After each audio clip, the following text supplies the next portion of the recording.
जैसा अवगत कराया गया था उसके अनुसार श्रीमद् भागवत जी के ये 12 स्कंद हैं, 18,000 श्लोक हैं, 335 अध्याय हैं।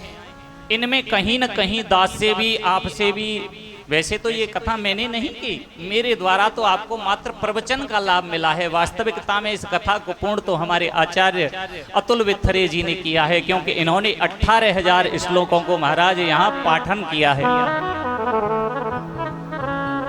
और इस कथा को दास के द्वारा नहीं दर्शाया गया, इस कथा को महाराज रस अलंकारों से सुसज्जित करने वाले ये सब मेरे कलाकार बंधु हैं। इनकी सहयोग से ही मैं इतनी सुंदर कथा आपको श्रवण करा पाया, नहीं तो दास की तो भगवान ने ऐसी वाणी ही नहीं दी कि आपको संबोधित कर सके, आपको आकर्षण कर सके।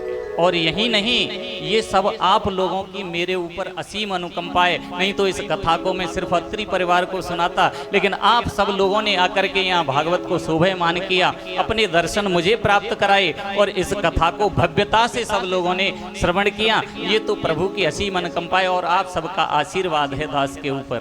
यहाँ आकर के शोभायमान किया है इस पूरे प्रांगण को। तो महाराज छोटी छोटी त्रुटियां निश्चित हो ही जाती हैं, मुझसे भी हो गई होंगी, तो दास तो क्षमा प्रार्थी है। माता बहनाओं, अगर मैंने गुस्से में आकर के अगर कुछ गलत शब्द आपके हृदय को ठेस पहुंचाने वाले कह दिए हों, तो अपना बड़ी जो मुझसे उम्र में बड़ी हैं वो माता समझकर मुझे क्षमा कर दें, जो छोटी हैं वो पिता समझकर, और जो बराबर वाली हैं वो भाई समझकर मुझे माफ कर दें। एक मंत्र का गायन बताया है, ये अंतिम मंत्र सबको बोलना चाहिए, इससे हमारी त्रुटियां खत्म हो जाती हैं और भगवान के चरणों में हमारी प्रीति होती है। तो इस मंत्र का उच्चारण मैं पहले यहाँ से करूंगा, आप सभी सिर ढक लें अपना अपना। इस मंत्र का उच्चारण आप पीछे पीछे मेरे कीजिएगा। अपने मन को एकाग्रचित्त कीजिए, आंखें बंद कीजिए, रीढ़ की हड्डी को सीधा कीजिए।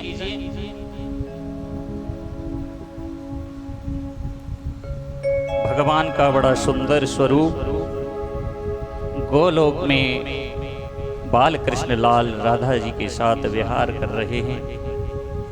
चारों तरफ अति गुंजयमान भंवरे गुंजार कर रहे हैं, चारों तरफ सुंदर सुंदर पुष्प खिले हुए हैं। भगवान ने अलौकिक श्रृंगार किया है, राधा रानी का अलौकिक श्रृंगार है। दोनों युगल सरकार एक दूसरे के आलिंगन में क्रीड़ा कर रहे हैं। भगवान के चरण सुकोमल हैं।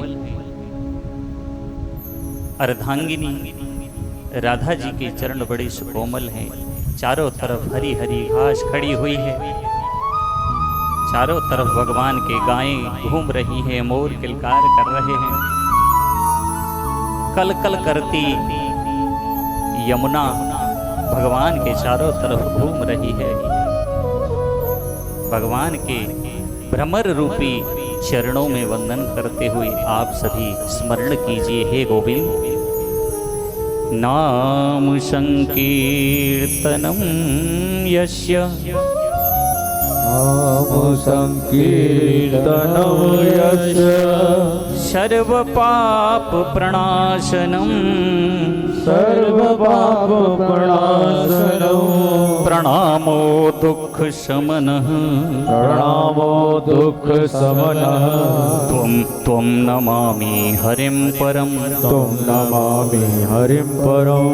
नाम संकीर्तनम यस्य, नाम संकीर्तनम यस्य, सर्व पाप प्रणाशनम, सर्व पाप प्रणाशनम, प्रणामो दुख शमन, प्रणामो दुख शमन, त्वं नमामि हरिं परम, त्वं नमामि हरिं परम। नाम संकीर्तनम यस्य, नाम संकीर्तनम यस्य, सर्व पाप प्रणाशनम, सर्व पाप प्रणाशनम, प्रणामो दुख शमन, प्रणामो दुख शमन, त्वं नमामि हरिं परम, त्वं नमामि हरिं परम। शांति शांति शुभ शांतिर्भवतु। इन सप्त दिवस में जो भी हमें इस कथा का श्रवण लाभ प्राप्त हुआ हो, वो हम सब उस फल को गोविंद के चरणों में अर्पित करते हैं।